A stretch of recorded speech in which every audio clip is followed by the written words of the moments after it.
All right, everyone, I want you to stand up right now. Take out your phones. Take a selfie with your neighbor. It's time to get social.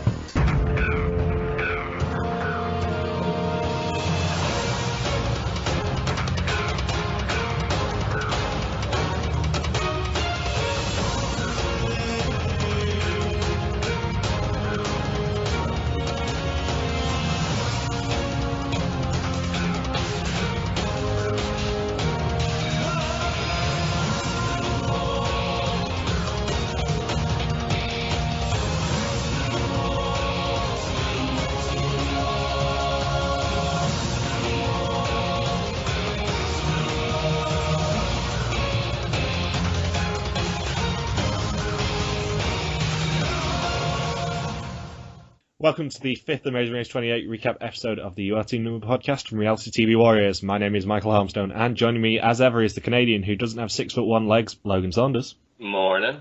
And making his return this week is the Australian who proves that we have no favourites, Ben Powell. Howdy. And despite their best efforts, this was another not very good leg. You're being way too kind, Michael.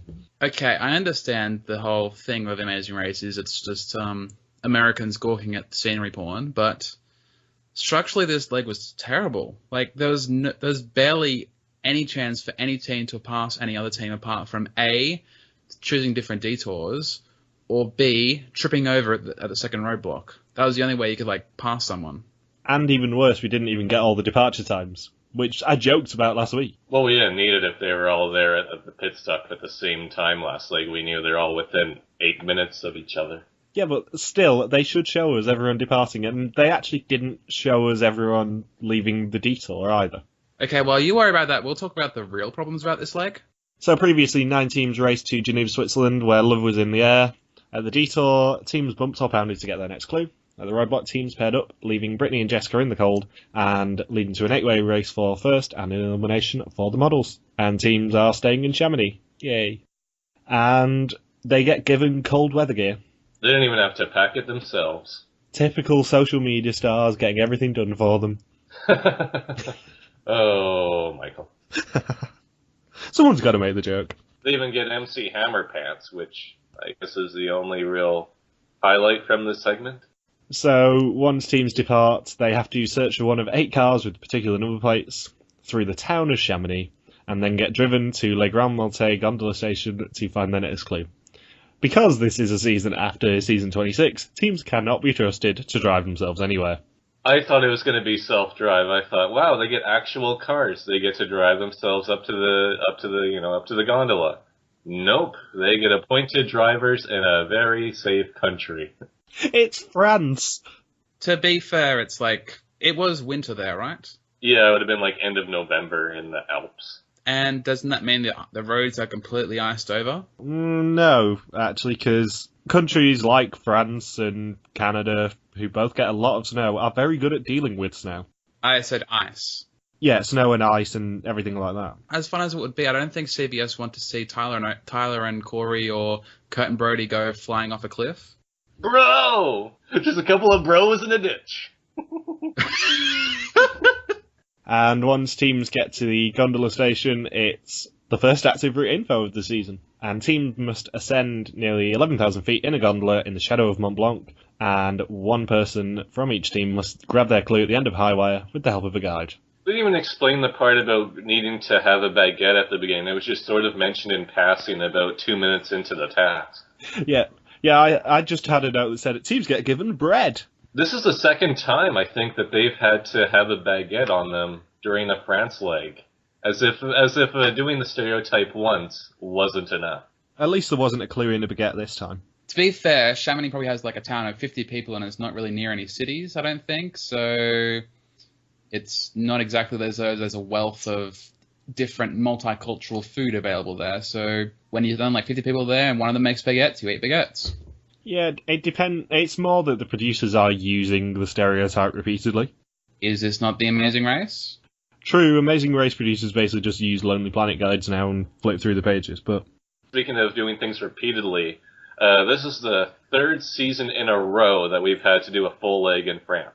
And I'm assuming that's because France is a fairly safe country. Which one was the full leg in 26? Well, I guess not a full leg in 26, but like half of it was in France during the Monaco and France split. I got you, Logan. Hang your head in shame. Yeah, Logan. I'll just sit in my corner for the next 10 minutes. You call yourself a TARstorian. You should be ashamed. What, for calling himself a TARstorian? No, for claiming incorrectly that there was a full France leg in 26. Oh. Hi, Logan. And Sherry and Cole are the only team who forget to pick up a guide. And apparently Vine Magic doesn't help to quell Zach's fear of heights. I was really hoping for a cliffhanger reenactment when they had to get the clue on the wire there. But no Sylvester Stallone and no casual drop 10,000 feet below to reinforce that. They probably couldn't afford Sylvester Stallone. Probably should have tried to get Jackie Stallone. Amazing Race Canada could afford Alex Trebek for the first 6 teams at least, before Trebek just proved how old he was. Yes, but that's because they had so many legs in Sudbury. And Cole inadvertently scares the hell out of Sherry when they're going up in the gondola as well. It's going to be scary. It's going to be dangerous. We're probably going to die. This is going to be so much fun. Have fun doing all these height-related tasks. To be fair, wasn't it mentioned that Cole's actually way more scared of heights than Sherry is? Yeah. I think they both listed in the bios that they're scared of heights, but she's less scared of heights than him. He's deathly afraid of them. Yeah, that's so cool that Sherry did that for him. Yeah. She's a good mother. It's weird that, considering this is a series that brought us Dave and Connor, it's weird that this season my 2 favourite teams are the parent-child teams. What, Marty and Hagen as well? They're third. And Phil does an on-location report from the top of the mountain as well. Going back to the Sherry and Cole thing, I think as it stands right now, I haven't really had much a problem with the cast, at least by their time's end. But because I haven't disliked any of the teams that have left. I like Marty and Hagen, I like Cameron and Darius, I like Jessica and Brittany because they went to the full. This is just me catching up on many missed episodes because of various incidents. Cough, walk up a mountain, cough, Mardi Gras, cough, getting a tattoo, etc., etc. But I haven't really disliked any of the teams that have left so far. The only real badness of the cast has really been contained to 2 male teams who are swapping placements at every single turn. And Cole was annoying for a while, and Aaron and Josh were kind of annoying for a while, but they both turned it down immensely by the time of this leg. The thing with this cast is I like them. I'm not really sure if I like them as much as I would a normal Amazing Race cast, or if I'm just scaling them up a bit. But the cast has been good. It's just there's been 2 presences that have been winning all the legs and soaking up all the screen time by comparison. And Bernie and Ashley drop their detour clue when she tries to get it across the high wire. Oh, and she doesn't get penalized for having to grab a second one. Freddie and Kendra must be pissed watching at home right now. Well, technically that was sort of an act of God sort of thing, because I didn't see any way to clip the clue in. They just sort of have to head down, hold on. I think it was on a carabiner. It was on a carabiner, definitely on the rock. Whether they had to yank it off the carabiner, I don't know, but they were definitely attached to the rock face with a carabiner.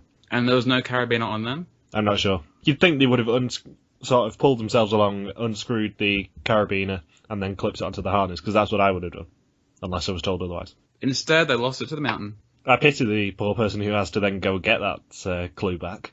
You mean mountain goat? Probably that Yeti. Yeah, I was going to say maybe they just sent the Yeti. Yetis don't know how to read, duh. All they know how to do is wave flags. They're basically the Canaan of the mythical world. Damn it, I was going to make that joke. Yes! Ha! And Sherry has a meltdown before having to pull herself across the wire, but obviously she kills the challenge. And then it is a detour, which is dynamite or campsite. And in dynamite, teams must deliver 2 sticks of dynamite and a baguette to ski patrol workers, exchange them for the next clue, and then they get to see an explosion. And in campsite, teams must properly pitch a 2-person tent to get their next clue. Just what the leg on top of the mountain needed. More linear tasks. More linear tasks with no way of passing anyone else unless they go for the other task. The dynamite task might be one of the toughest to follow, even with how linear it was. The editing was just so messed up with it. It was really tough to follow what was going on in it. It's like, yep, they're following along the rope, and we have no idea exactly where they are. Well, the thing is, this is the first task in a long while that we don't actually see 2 of the teams leave. Scott and Blair and Zach and Rachel leave in 4th and 5th between them, but I've gone back and checked. They do not actually say that either of these teams got the detour clue. They don't show it anywhere. They just randomly appear at the roadblock location. Yeah, that's what I was thinking too. Like when Bernie and Ashley finished, I'm like, oh, what are they in 5th or 6th place? And it's like, and then the subtitle at the bottom says they're in 7th, and I'm thinking, I feel like we missed some important footage that we kind of needed to see. I mean, occasionally I kind of miss out a team checking into a challenge or whatever, but then I go back and check and fill in the gaps and make sure that I've got it right. I went back and checked this. Scott and Blair and Zach and Rachel are not shown getting that clue at Dynamite at all. So it's just weird. There's something weird with the editing there. There must have been something that happened that meant that they couldn't show it. Maybe they lost the footage or something, but I don't get it. Did they drop the camera down the mountain? Maybe it just got stolen like in Latino America again.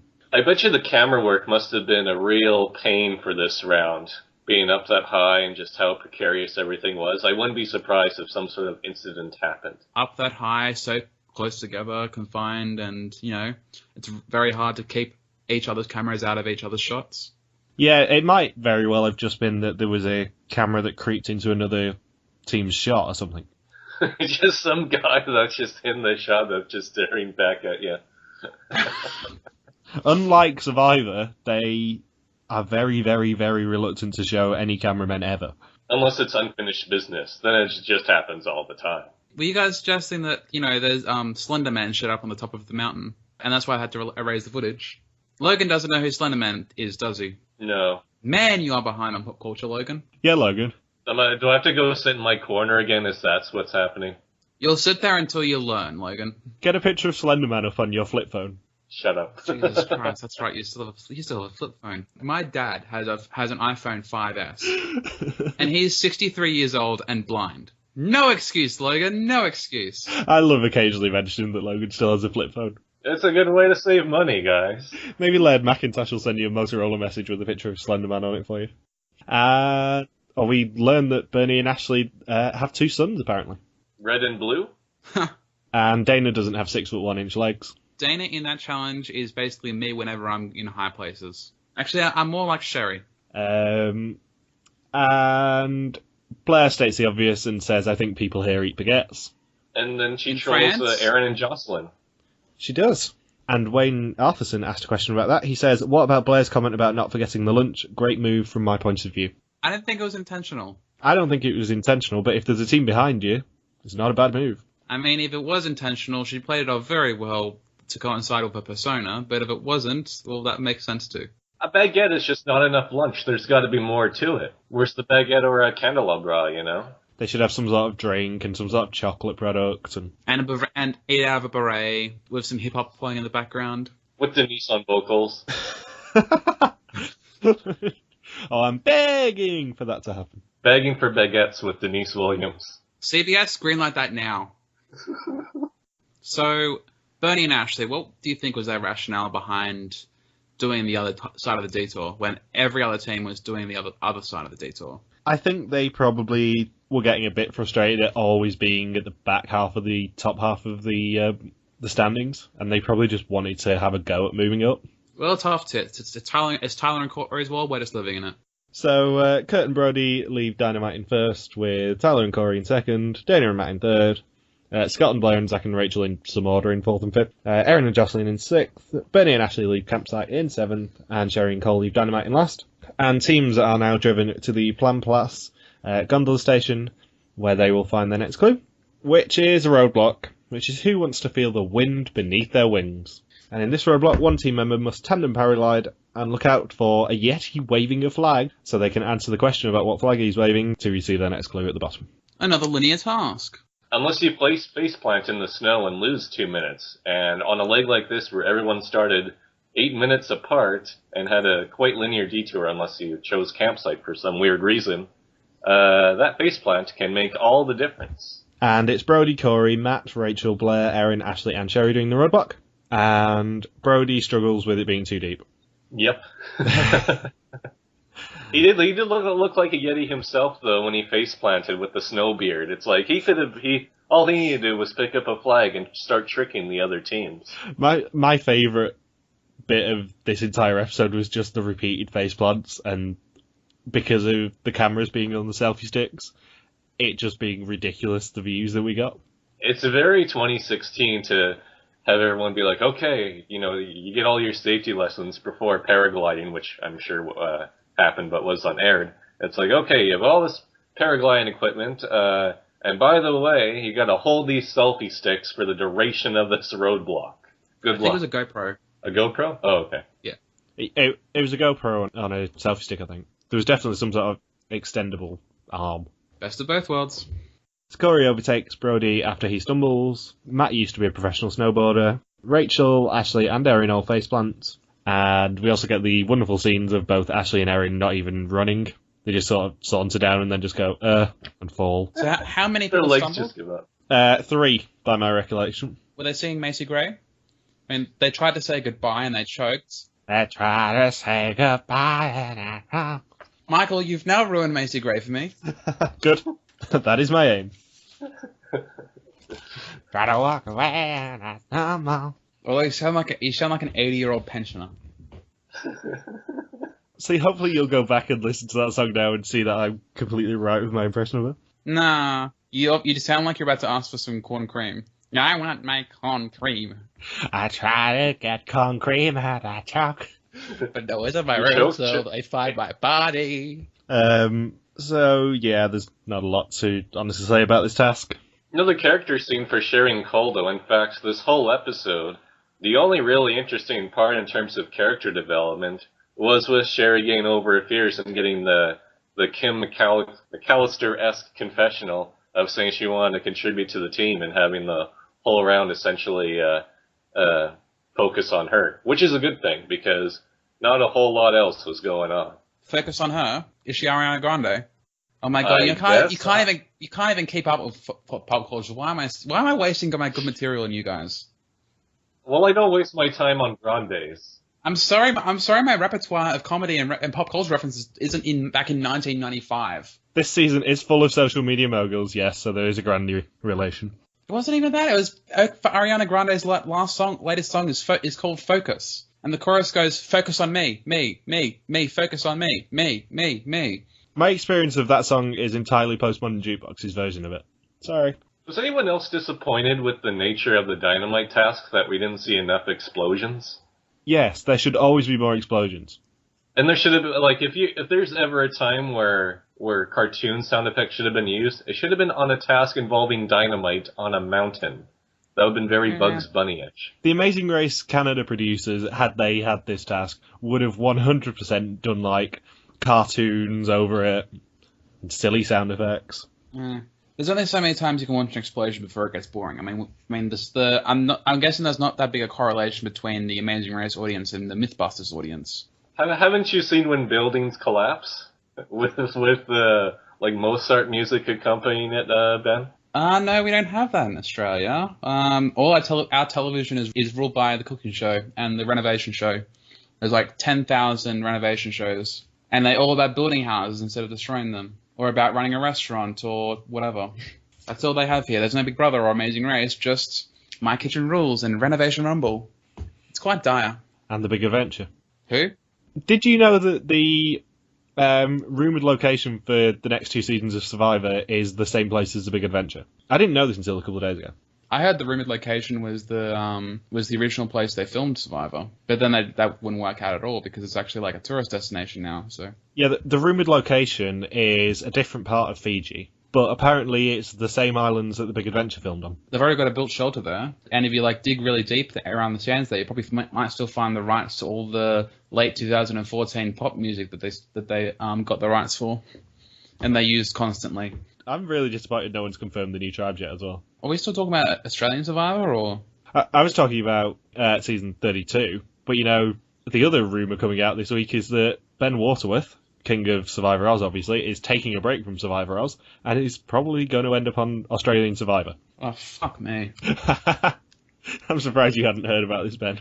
Yeah, I remember that was the very first thought that came to my mind when I read that. I'm like, he's going away for 2 months? I think that can pretty much mean only one thing. And it's roughly around the time they're filming Australian Survivor as well, apparently. You know how good he is at performing publicity stunts, right? Like pretending he got a Colleen interview. Also, this is a classic thing that in RuPaul's Drag Race, there's because there's so many drag queens in America, and there's so many in a certain amount of spotlight. what some of them do to up their publicity and up the buzz around them is they, around the time they film the next season, which is usually around the start of July, they all most of them mysteriously take a break from social media for family reasons. And there's like always a lot more than that there will be actually on the next cast. So it's always like you get like 20 to 30 queens, or probably even more than that, who all have sort of a high profile. They're all mysteriously taking breaks, and then they return like a month later, like from their mysterious vacation. It's all to up buzz around them or their website or their brand, and that's generally what I think will be happening. So, Amazing Race. So yeah, Tyler and Corey leave the roadblock in first, with Kurt and Brody in second, Dana and Matt in third, Scott and Blair in fourth, second Rachel in fifth, Sherry and Cole in sixth, Bernie and Ashley in seventh, and Erin and Jocelyn in last. And teams must now head to the Dr. Picard statue, the pit stop for this leg of the race. The last team to check in here may be eliminated. They all basically check in the same order they leave the roadblock, apart from Bernie and Ashley moving up a place and Sherry and Cole moving down a place. Without any explanation whatsoever. It was probably a foot race, I'd guess, because they were both on the mat at the same time, weren't they? I really wish they had gone to the Dr. Kirk statue instead of the Dr. Picard statue for the pit stop. What, the statue of banging green alien women? Yes. The statue of Zach Brannigan from Futurama. I'm going to pop a wildcard entry and say they should have gone to the Captain Janeway statue. Nobody watches Voyager? Nobody? Seriously? I didn't watch Star Trek, so no. God, you are the worst kind of nerd. Demonstrated any of my Star Trek knowledge with that one quote. You two are the worst kind of nerd, seriously. And I've just displayed my level of Star Trek knowledge, given that we watched the Star Trek episode of Futurama a few days ago. Well, would you rather be under the watchful eye of Michelle or under the watchful eye of she, Michael? Ooh, I'm not sure. Or under the watchful eye of Michelle from Gilmore Girls, because then there would just be a lot of judgments being cast upon Phil, I think. So, see, the extent of my love of Futurama is just doing the Zoidberg noise. Woo! And why did I have to take a cab? So Tyler and Corey check in first, and they win a trip for two from Travelocity to Boracay Island, Philippines, with not one, but two spas. Dean and Matt and Kurt and Brody have to win a cash prize for at least one of their leg wins. But for Tyler and Corey, they kind of get to luck out and they get to win both Travelocity prizes so far, which is kind of amusing, given how much more popular they are than the other two winning teams so far this season. You have an interesting interpretation of amusing, Logan. So yeah, second was Kurt and Brody, third was Dana and Matt, fourth, with no favourites from Phil, was Scott and Blair. Zach and Rachel were fifth, Bernie and Ashley were sixth, seventh was Sherry and Cole, and last was Erin and Jocelyn, and they were eliminated from the race. That'd be funny if at the pit stop Phil was like, I love all teams equally, except Cam and Darius. Don't really care for them. If he just it's like, yeah, we're going to cut that part out, Phil. You can't really say that. So what was with the roadblock, the end of the roadblock, pretty much, like last round we had the whole simultaneous pit stop arrival, which was a page taken out of Amazing Race 24 Fake All-Stars, and we're thinking, why would they take a page out of that season? And then one round later, we get another page taken out of Amazing Race 24 by having the suspenseful paraglide landing with Ashley and Erin. Who is it? Who is it? Who is it? It's like, oh, just shut up already and just tell us who it is. We're not really that invested in it, guys. I will say that is a good way to keep intrigue for the racers down on the ground, is to make sure you have a roadblock that was like, oh, who's it going to be? But we knew who it was each time, so it did kind of get a bit annoying. Except for the bottom two. I thought we did. I thought we knew that Ashley had taken off. In fact, we did know that Ashley had taken off before Erin. No, I don't think we did. We didn't like get a flashback from that till later. Yeah, I think that's correct, actually. I just watched the episode like 5 hours ago. Sherry took off, and then everyone was like, "Oh, who is it? Is it Erin? Is it Ashley? Is it Sherry?" And then it was Sherry, and then without any cut from that, we saw someone else flying down a mountain, and then it was like, "Is it Erin or Ashley?" And then turned out to be Ashley. That's how the sequence played out. And we've got a bunch of flashbacks to Erin falling down. I love how Bernie was completely owned by Cole in that moment, though. Where it's like, "Oh, is it Ashley or is it Erin?" And then Cole's like, "Or Sherry," and then Bernie's like, "Yeah, or Sherry." It's not like that's going to happen. And then 1 minute later, he gets proven to be a complete fool. Good stuff. Anthony Williams asked, how would Nikki Graham have coped up the mountain? This is just pandering, trying to get me to do an impression again. Don't fall for it. It's a trap. I think she would have been. I think she would have actually been quite chilly up top of mountain, and she might have expressed her displeasure at that in some form. So, Amazing Race. Aaron and Jocelyn, thoughts on them? Didn't get much airtime. Could have been worse. We're pretty bad at the start, but could have been worse at the end. Like, I liked them at the end. They were fun. They were pretty funny at the end, and not in the try-hard sort of way that certain teams are this season. But like, you know, I liked last episode when they were like, I think it was last episode, or I liked in the second Columbia leg when they were like, we should just quit our careers in Hollywood and go be a bus driver or whatever. That sort of off the cuff was like fine. That sort of off the cuff sort of like humor was fine with me, but the screaming, no, not the screaming. I don't think they've forgiven us for Durin the Drooler yet, or forgiven me for Durin the Drooler yet. I have no relation to that. That's all Michael. It was all Michael. It ties back into what I was saying at the start, where like screaming over nothing is like apparently the new normal of entertainment. Like that's sort of what the producers think the audience wants. I haven't seen anyone clamoring, oh, those girls, they're so funny with their screaming, or even the Kurt and Brody. I haven't seen anyone like enthused about how amazing they are because of their screaming. It's just sort of like, do you not know your audience? I mean, I understand you're aiming for a new audience, a YouTube audience who are average around 12 years old, but it doesn't mean you have to pander to that. That being said, Ariel and Jocelyn were right by the time they left. Like, they're probably like, out of all the teams that have been eliminated so far, probably fourth if I had to rank them. But I'm probably scaling them a bit. And all three all-female teams are already out. Take that, feminism. Yep, that's pretty much all we have to say about that. And is that the worst that the all-female teams have ever done, Logan? Canada 3? According to my recollection, depends if you can. Well, I would say all-female teams didn't do so well in Amazing Race 26, but Amazing Race Canada 3 we saw recently where both all-female teams were out immediately after the first leg. Thank you, Newfoundland. Including Susan Charnjeet, who got 11th place in both rounds. And we'll finish with a question from Munib Khan, who says, how does yesterday's mountain climbing task compare to the one in the Season 4 premiere? Well, didn't have an old guy hurting his knee, or, a team going for the fast forward and still finishing fourth, or Deborah and Steve crying for the whole leg, so... yeah, I guess that's the only real comparison to me. At least that one was less linear than this one. Who remembers Season 4? Of all the comparison points you go to in the entire Amazing Race franchise, you go to Season 4? Really? Well, the first episode specifically, because it was extremely similar to this one with being in the Alps. I guess so, but like, still Season 4? I mean, there's so many better Alps legs. Like, Unfinished Business, where they go to like 3 countries. And then they somehow managed to do a really good leg in a town of 50 people. Fun fact, that leg actually had more countries than the first 4 legs of Amazing Race 24. So anything else to say about this leg?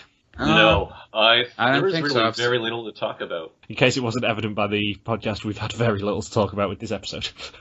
I'm looking forward to sweeping away the rest of the Caucasus states, though, over the next few weeks. Yeah, we've got Armenia next week, haven't we? Armenia and Georgia coming up, and then, yeah, Amazing Race can say that they've been to every Caucasus country. I don't know what the word Caucasus means. When I hear Caucasus, I think the thing that's going on in America at the moment. Yeah, it's Caucasus, though. Okay, it refers to the countries that are just south of Russia that border the Caspian Sea. Okay, then. I failed geography in school, so I don't know what those words mean. What's a Russia? I don't know what Russia is. What's a sea? Yeah, Australia doesn't get many seas, does it? What's a Saab? No. So, thank you for listening to the You Are Team Number podcast. You can join us next week to recap episode 6. If you've got any questions, feel free to contact us on our Facebook page, Reality TV Warriors, or on our Twitter account, @RTV Warriors, or our own Twitter pages, @MJ Harmstone for me, @Logsubagwaki for Logan, and @Ink1Y for Ben. Thank you again. Peace! Cue the music. We don't have any music. Yes, we do. Do I have to find music from Denise's rap album now? I think so, Michael. Mother